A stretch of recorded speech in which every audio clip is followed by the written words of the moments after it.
മനുഷ്യരാശിയെ കാർന്നു തിന്നുന്ന എയ്ഡ്സ് എന്ന മഹാമാരിക്കെതിരെ ബോധവൽക്കരണം നടത്തുക എന്ന ലക്ഷ്യത്തോടെ ഡിസംബർ 1 ലോക എയ്ഡ്സ് ദിനാചരണം സെന്റ് മേരീസ് ഹൈസ്കൂളിൽ സംഘടിപ്പിച്ചു. Senior assistant CC Jacob AIDS ദിന സന്ദേശം നൽകി. ആൻസ് മരിയ പ്രതിജ്ഞ ചൊല്ലിക്കൊടുത്തു. ആൻ മരിയ പ്രസംഗിച്ചു. നെവിൻ പത്രവായന നടത്തി. എയ്ഡ്സ് പകരുന്ന മാർഗങ്ങൾ, രോഗലക്ഷണങ്ങൾ, പകരാതിരിക്കാനുള്ള മുൻകരുതലുകൾ ഇങ്ങനെയുള്ള കാര്യങ്ങൾ ഉൾപ്പെടുത്തിക്കൊണ്ടുള്ള തെരുവ് നാടകം കുട്ടികൾ അസംബ്ലിയിൽ അവതരിപ്പിച്ചു. അധ്യാപകരായ മിനി സെബാസ്റ്റ്യൻ, ഡയ സേവ്യർ, ലിവിയ എന്നിവർ നേതൃത്വം നൽകി.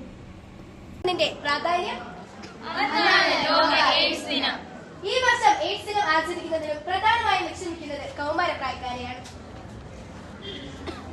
കൂട്ടരെ, നമ്മുടെ ഇടയിലുമുണ്ടോ എയ്ഡ്സ്? ലോകമെമ്പാടും 3.5 കോടി ജനങ്ങൾ എയ്ഡ്സ് ബാധിതരാണ്. ഇതിനെതിരെ ബോധവൽക്കരണം ആവശ്യമല്ലേ കൂട്ടരെ? അതെ അതെ അതെ. പ്രിയ കൂട്ടരെ, നിങ്ങൾക്കറിയാമോ എന്താണ് എയ്ഡ്സ് എന്ന്? ഇല്ല ഇല്ല ഇല്ല. അത് ഞാൻ പറഞ്ഞത് ഹ്യൂമൻ ഇമ്മ്യൂണോ ഡെഫിഷ്യൻസി വൈറസ് എന്ന രോഗാണു പരത്തുന്ന രോഗമാണ്. മനുഷ്യ ശരീരത്തിൽ എങ്ങനെയെല്ലാമായി വൈറസ് കടന്നുകൂടുന്നതെന്ന് ആർക്കെങ്കിലും അറിയാമോ? എങ്ങനെയാണ് വൈറസ് പടരുന്നതെന്നറിയാൻ നമുക്കൊരു ബാർബർ ഷോപ്പിലേക്ക് പോകാം.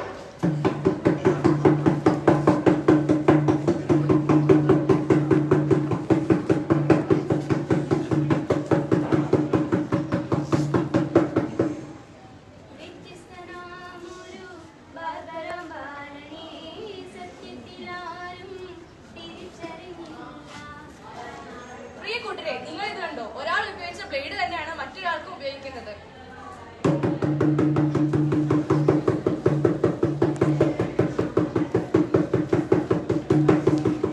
എയ്ഡ്സ് രോഗം പകരുന്ന മറ്റു വിധങ്ങൾ അറിയാൻ നമുക്ക് ഇനി ഒരു കോളേജിലേക്ക് പോകാം.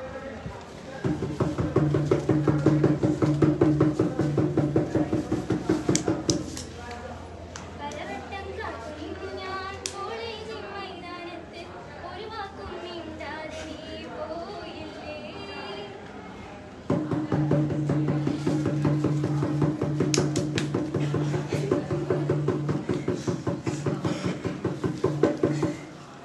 എയ്ഡ്സ് രോഗം ഏറ്റവും കൂടുതൽ പകരുന്നത് എങ്ങനെയാണെന്ന് നിങ്ങൾക്കറിയാമോ? ലൈംഗിക ബന്ധത്തിലൂടെയാണ് ഏറ്റവും കൂടുതൽ എയ്ഡ്സ് രോഗം പകരുന്നത്. എയ്ഡ്സ് രോഗിയായ ഒരു സ്ത്രീ പ്രസവിക്കുന്ന കുഞ്ഞും എയ്ഡ്സ് രോഗിയായിരിക്കും. രക്തദാനത്തിലൂടെയും അവയവദാനത്തിലൂടെയും ഈ രോഗം പടരാം. ഈ രോഗത്തിന്റെ ലക്ഷണങ്ങൾ എന്തെല്ലാമാണെന്ന് നിങ്ങൾക്ക് അറിയണ്ടേ കൂട്ടരെ?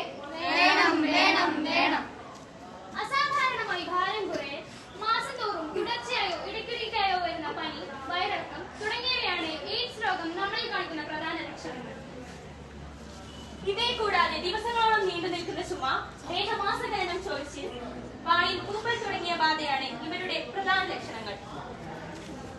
എയ്ഡ്സ് രോഗം പകരാതിരിക്കാൻ നാം ശ്രദ്ധിക്കേണ്ട കാര്യങ്ങൾ എന്തൊക്കെയാണെന്ന് നിങ്ങൾക്ക് അറിയണ്ടേ?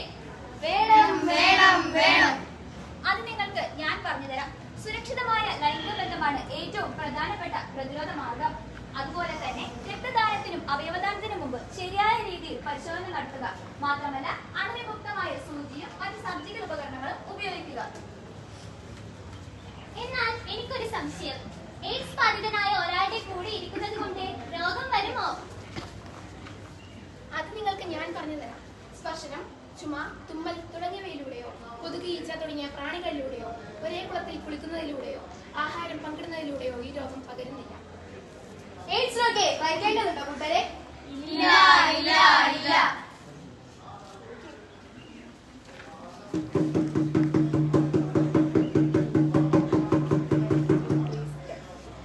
എയ്ഡ്സ് വിമുക്തമായ ഒരു ലോകത്തിനായി നമുക്ക് ഒരുമിച്ച് കൈകോർക്കാം.